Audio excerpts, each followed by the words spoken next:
Alright guys, I got some Pittsburgh quicks and tricks. This guy, he's really nice, he's really bright.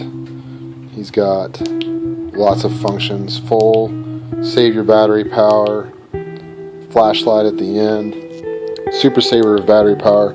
Lots of people doing videos on that. So I'm going to be special in that. That they promise tremendous battery hours of life.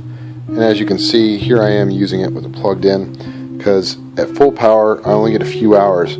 I think those long hours that they give on the package are probably for this little light, this little photo whatever thing here, not powering this guy.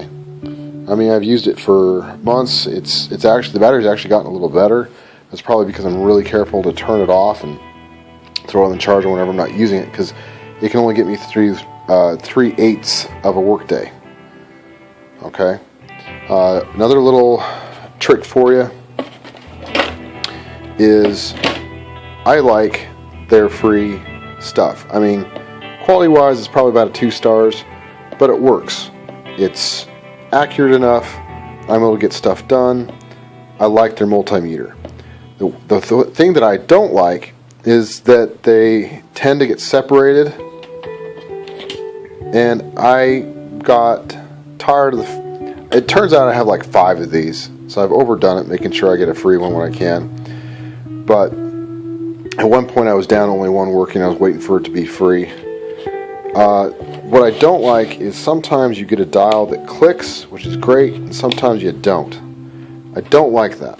Okay, and I don't know if a more high-end one would be better, but it feels like you have to wait for it to warm up before it gets a good ohms reading. Now I understand that just by touching something that has a high level of resistance, if it's designed to have lower levels of resistance as it gets hotter, just by touching it, it's going to warm and ohms of resistance is going to change. But it feels like it has that's the one thing I don't like. The ohms of resistance has to warm up, and you have to leave it connected, and you see that it's good here and it's reading, that your wires are plugged in. This is my least favorite one. I'll leave it at the house.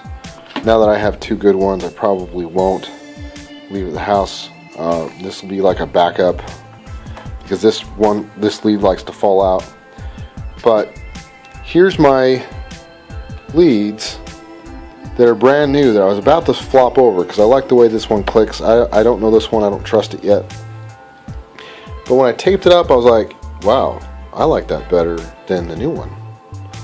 So, because the plastic had started to separate, and I was seeing a little bit of wire, and I realized the wire actually hadn't gone bad, it was just the rubber had got pulled on. So I'll just seal them up.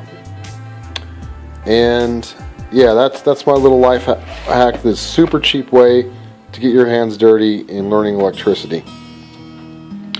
I also went a little nuts. I have a redneck. I'll post a picture up. Bing! It broke. Okay. Basically, it's a 3/8 breaker bar.